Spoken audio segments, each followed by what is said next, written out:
Hello there, this is Three of Spades, and today I'm making a follow-up to this video here on my YouTube channel. On April Fool's, I found this lovely video who this person who really seems to like Sonic made, and wanted to kind of follow up here because I said this is a video that needs a proper extension at some point because I find that both Windows and Linux suck. So, what is it I do recommend that you do? Well, what I do recommend you do is you look at whatever version of Windows or Linux or whatever thing that can work on your hardware works best, and you try to find the oldest version of that, and then don't update it. Now you might say, oh, well that has security issues or whatever, and usually the constant I find with most operating systems that have quote-unquote security issues is that when they update the stuff, it only really hurts you as an end user by locking down parts of the operating system, in Windows 10 and 11's case, to be quote-unquote more secure, when in actuality all they're doing is making it less secure and less, open, less controllable by nature, instead of actually fixing the issue. They don't remove the vulnerability, they just remove features from you. That's not how you fix a security issue. What you would do is you'd patch the actual issue while ensuring that the feature that you've added is still intact. And that's not what's happening. They take the brute force method of just removing your ability to access that part of the computer or the software you're using. And that really only makes it worse because you can't delete that thing, you can't open it, you can't do anything. They still have that security vulnerability on there, but have now made the operating system less secure as a result of keeping that vulnerability on there and removing your ability to remove that vulnerability yourself should you choose. And really what you're going to find, the best way to make any kind of computer, phone, tablet, console, or whatever it be, to run better, is you're going to want to have less things on it installed at a given time. Really only install what you need or will absolutely use, and have running what you need and will absolutely use. The best way in Windows cases, here in particular, to make it run well is to get this process count lower. And you can do that by a few different ways that I'll link in the description. But you can go here to your task manager and open your services and whatever, and figure out what it is you do and do not need. They even have buttons you can go on here and search online and figure out what it is these things do. It'll open up a Bing tab, and if you don't care about Bing, then that's fine. Just delete it from your history or whatever, or delete all the cookies or whatever. But you have options here where you can say, if I want to know what the AMD external events utility is because it's running on my computer, I can go here and I'll figure out that it's part of my graphics card driver software. So I really don't need to disable that. I can leave that running. And then I close out and whatever. That's simple. But let's say there's something that I don't need or whatever. Let's say startup type is, I don't know, disabled or something. Well, I don't really need maps. Why would I use a map? This is a computer. I don't need a geolocation service because this isn't a phone. I don't need to worry about sharing my internet address translation, name resolution, and or intrusion prevention for a home or small office network, because I just use this computer by itself. I don't need to worry about Microsoft Edge, because I don't use Microsoft Edge. This is a version of Windows 10 called Windows 10 Ameliorated, which completely removed all of that functionality and the ability for Microsoft to then try to re-enable it. So I have absolutely no need for any of that, and if you do want to use this version yourself, there's a Linus Tech Tips video, and I'm not going to link to the build of this. It's the 1903 build. You can find it by using the internet and searching it if you feel. But there are things like virtualization or biometrics or time or search. I don't use these, so I disable them. I don't use the Xbox stuff, so they're disabled. You got to figure out exactly what it is you do and do not use. And do not use anything and do not enable anything you do not need. If you don't know what a thing does, well, don't touch it. Or you can otherwise figure out what it does by searching it on the internet. And there you go. You can go through all of that stuff and figure this out. And another useful thing I do is I have this menu, which is the God Mode menu. A lot of people forget this exists, but it's a simple list that has all of these settings that would otherwise be in like 5 different searches on your start menu. I also use OpenShell because that's what Windows 10 Ameliorated comes with. And at idle, if I were to turn this off, go into the task manager, you'd see I'd have basically very little memory usage, maybe 3-4 gigabytes tops. And the CPU probably fluctuating anywhere from, I don't know, let's say I want to close Discord or something. Not very many processes. Usually it's below 100. If Discord is open, it, spikes up a bit. I got my antivirus. Maybe I don't want to have the screenshot tool running. Lowers the processes even more. The lower the processes, the less CPU usage you're going to immediately see. And this works on any version of Windows. You could do things that are more intensive, but for an average Joe, this is the only number you need to worry about. Processes. You do this, you lower this as low as you can for whatever you want, you're going to realize that everything runs a lot faster. The memory, down to 3 gigs. Maybe using 9% of my memory.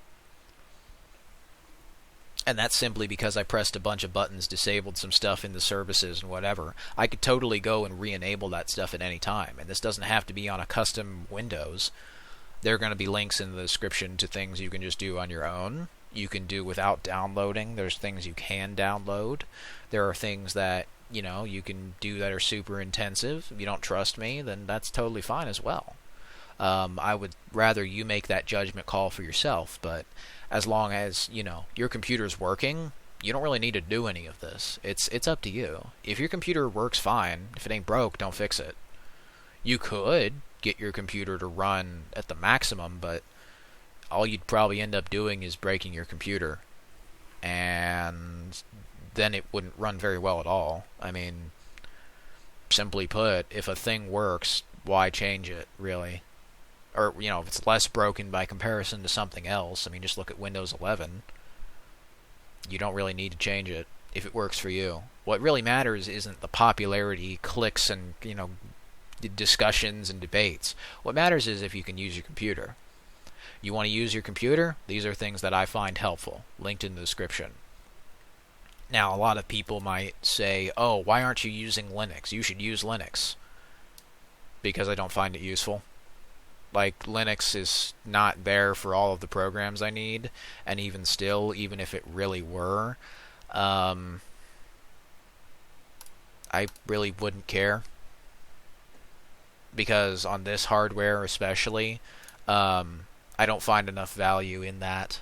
I mean, really, it's not so much about a company that I hate as it is what tools they make. I don't give a rat's ass about a company and their reputation. I don't care about the things they say or do. What I care about is the things they make, and if those things they make are good. It's why I like a game like Call of Duty Advanced Warfare. It's why, I enjoy Thriller by Michael Jackson, shit like that. Kevin Spacey is in Call of Duty. Kevin Spacey is a terrible person. Michael Jackson has done terrible things. Doesn't stop me from enjoying those things that, they made. The music is catchy. Thriller and whatever else. Beat It, Cool songs. Call of Duty Advanced Warfare is a fun game. I mean, Kevin Spacey being in there, he complements the story. But do I really care about his endeavors? No, because you don't have to. Like, it should go without saying that you don't jump to that extreme, because there's more nuance than that. I like the video game where I jetpack around, not the people who made it. I don't give a fuck about the people who made it, unless they did a bad job making it. Then in that case, yeah, I do care about it, because it's interfering with my experience of enjoying the thing that I enjoy. And, say with Windows 10 here, the only reason I care about making this video is because I keep seeing all of these people who, you know, say and do all of this stuff, but none of it really helps, because eventually something will break, or, you know, something won't work like it used to, or they'll make a change that you can't reverse. All the links in the description, with maybe a couple exceptions, will have changes that you can reverse. Things that are completely fine to undo. If it doesn't work out, just go back to the way it was. No pressure. Like, why does this have to be such a stressful thing? You just want to play your, video games on your computer like me. You just want to play some Call of Duty. You just want to play some Star Wars. That's fine. If you want to do a server or something, like with Linux, then yeah, go use Linux. But in my case, I don't really care for Linux. Mostly because if I have an operating system like Windows that can just do everything that Linux can do without any issues, or otherwise, like, it would take 2 seconds to fix the issue, whereas in Linux it would take me 20 minutes, because none of it's really well documented, and there's so many versions of Linux that it's hard to know what guide works for what, unless of course you just go to Ubuntu and basically fall into the same trap as Windows, where everybody uses it, so therefore it's popular because of the herd mentality, basically. I mean, is Linux really as free as it would seem? I don't think so, because if you're going to have to fall into the same trappings of Windows anyway, you might as well just use Windows. Should that be the way it is? No, but do I really care? No. Am I going to go out of my way to change Windows? No, because it's fucking Microsoft. Plus, I'm making a video game, so I don't really give a fuck about changing the operating system as much as I do using it.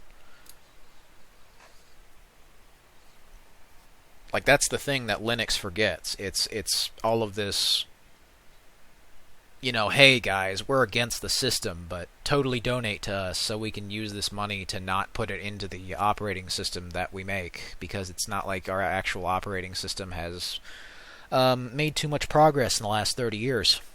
We've had all this time and money and all of these different operating systems, hundreds, if not thousands, of different versions of Linux over the past 30 years, and how's that working for you? Still behind Windows. And that's the thing, people will say it's a war between Linux and Windows. I use Linux and Windows. I use Linux on my Steam Deck and a few other computers I have. I have Android and Apple devices. Doesn't have to be a debate. Just use what you find useful. Hell, I got a Microsoft Surface Pro 3 with Android on it, Google Chrome OS, FidoS on it. Why? Well, because it's useful. It's that simple. So, you want your computer to be more useful, you want the programs on it to be more useful, and you want the experience to be consistent and pleasant like me, then it's up to you. Like, I prefer my user operating system here not to be Windows 8, but I like the look of it, so I make it look like Windows 8. Because on Windows 8, a bunch of programs are broken. A bunch of things on newer versions of the operating system, like Windows 10, don't work or run very well. I mean, it's still a well-looking and running operating system by all accounts, but functionality took a hit because you have to use an open shell that isn't the default.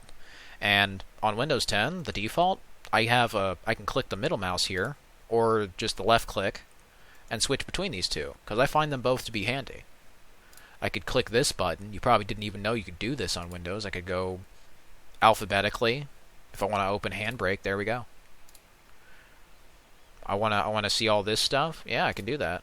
Here's all the settings I can go into OpenShell with. In that case, a duplicate menu is handy, because not everything that appears on one is going to appear on the other. And on top of that, Maybe I just want to have more options, and I don't want those options to weigh down the system and the usefulness of it. I don't want to be locked into a corner. Because Windows versus Linux, it's really not too much of a debate. It's like comparing apples and oranges. Linux, for a desktop user computer operating system, is about like maybe 60 or 70, maybe 80% of the way there, depending on your computer. Because if you have an NVIDIA computer, for the longest time, you just really couldn't use Linux. If you have AMD, it was, and still is, rather inconsistent. You can look at benchmarks and see that it's about the same, which, is impressive for a free, open, operating system. But free and open, remember, nothing in life is free. So with something like Ubuntu or Linux Mint or whatever, it's a catch-22, because what are you going to end up using programs-wise that doesn't spy on you? You're still going to have to use shit that spies on you. You need a web browser if you use the internet. If you use Linux offline, then yeah, sure, it'd be useful. But what if those Linux apps have restrictions, like Steam? Oh yeah, you want to use Steam on Linux? Well, that's probably the biggest placebo of all, because guess who used to work for Microsoft? Oh yeah, Gabe Newell, the founder and CEO of Valve. Ex-Microsoft. And funnily enough, wouldn't you know it, if not for him, I don't think Linux would really have as much of a market share as it does now. It'd still be in that, tiny old 3 to 5% of the market of people who use it mostly for servers. And maybe those few out there who are brave enough to go through all of the coding and other things and finding a version of it in a back alley somewhere that nobody knows about, that want to play video games on it, and it's good for that, I guess. But if not for Gabe Newell and all of his money that he got, no doubt, from all of the Counter-Strike and pornography games he puts on his lovely launcher that has all of these, just incredibly horrid games that are not really that good, and old as shit, and don't really push the needle too much. If not for that, Linux wouldn't be running half as well as it would, and if not for the Steam Deck, which is probably the most Microsoft thing I've seen in years, in truth, you wouldn't really have much of a market share with Linux. So I say, if basically the best way of making Linux better is to just make it like Windows, why not just use the real Windows? Oh, because of security issues? Well, as we've discussed, really the only thing that these security quote-unquote updates do is restrict you. If anything, that makes you more vulnerable. So that's not really security. That's concealing. That's a ransomware. And Steam is also ransomware. So if more Microsoft stuff is getting into Linux, I wouldn't really call that much of a choice. It's a placebo, really. It's a fake choice that doesn't matter. So if it's a choice between Windows and basically Windows, I just use Windows. Because you have to run Windows apps anyway. You have to translate Windows stuff to Linux. You would use web browsers that spy on you, and it's like, oh, well, that's okay, because all web browsers do that. No, not really. But they aren't asking a price for that, so it's that saying of, well, if you aren't asking money for the product, then you are the product. Same thing with Ubuntu, same thing with other Linux distributions. They don't really charge an entry fee, so, oh, they're not spying on you. No, but you're paying for it in other ways. The apps in there are still spying on you. It's like, oh, it's open, so you could see that. Yeah, that definitely makes me feel more comfortable if I could go in and see that the app is spying on me, for sure. No, that doesn't, because the app is still spying on me. That doesn't really do much of anything. And on top of that, everything being open, once again, it's another extreme of, well, if everything's open, it all becomes incredibly second-rate. Because the barrier to entry is basically zero. You have no standard of consistent quality throughout, nor do you have a consistent user operating system or design method. There's just all these different ones, and you kind of have to figure out what the hell even works on what for your computer and all of this. It's a huge labyrinth of stuff. So the best versions of Windows and Linux that I find for myself. This is going to vary for you, obviously, because if you're still using an old grandma computer that used to have Windows 8 on it or something, well, your version would probably be better off in Windows 8 instead of using Windows 11, because Windows 11 is going to take way more on your CPU and probably not be very useful. Meanwhile, Windows 8 was designed exactly for your hardware, so you'd probably be pretty much better off using it in that intended manner. Because the one constant, like I said, is updates. Don't update your computer if it works. If it ain't broke, don't fix it. If you don't need to tweak any settings, your computer runs fine, you don't have any lag or slowdowns or whatever, then you can just ignore this whole video. If your computer is fine, you don't need to worry about it. So this is kind of an unorganized rant in a way, but just some basic ideas for you, and with Windows, in my case, I use Windows 10 ameliorated and Atlas OS, depending upon which computer I have, and I find that those are helpful because if my computer is slowing down or laggy, because my CPU is from 2012 on this computer that I'm recording this video on and making Rogue Planet on, which is why I've chosen that system, because it's a lower end device that is still fairly good, but it's a few years behind. It has a CPU, an AMD FX CPU from 2012 roughly, with DDR3 RAM, and it has an 8GB graphics card from 2017. And that's the thing about it, is if I want new support for hardware, Windows 10 can run on that hardware just fine.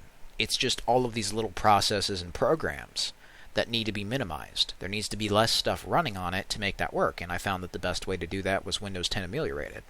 So ask yourself that if you're feeling like your phone or your computer or your console or whatever device you use is running slowly. What can I do without for the moment? If I need it, later, I can always go get it. What's going to make my device faster? Less things running on it at a given time. That's what. Linux is the same method. You have less shit running on it.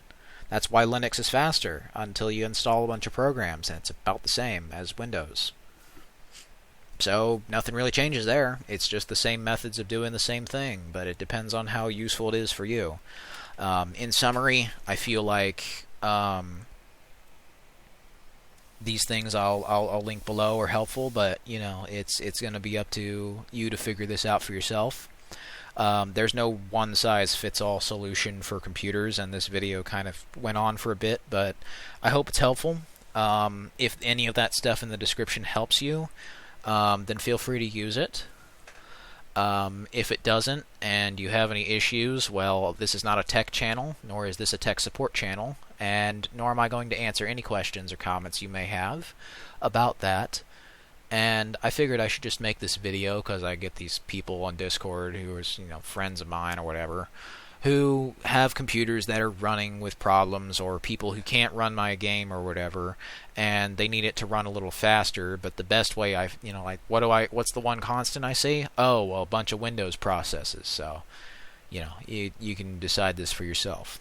I highly recommend that you have backups and make restore points or whatever. So that way, if anything does go wrong, well, you can just go back to the way it was. So anyway, take care. Once again, this has been another lovely video, so Hail Hydra.